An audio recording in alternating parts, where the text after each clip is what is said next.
In this video, let me show you how to use Uber live tracking without unlocking your phone.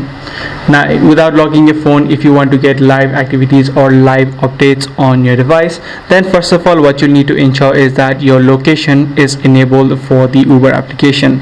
Once you're inside of the Uber app, head over to account and make sure you head over to settings. Once you're inside of settings, head over to privacy, and right here you can see the option called location sharing. Both the device location as well as the live location must be enabled for this notification to show up. Now, once you manage this, you also need to manage a setting inside of your phone to make sure that the notification of Uber is also enabled. So you can simply tap and hold the app, head over to this icon. Once you're inside, head over to permissions and make sure that the notification is set to allow notification.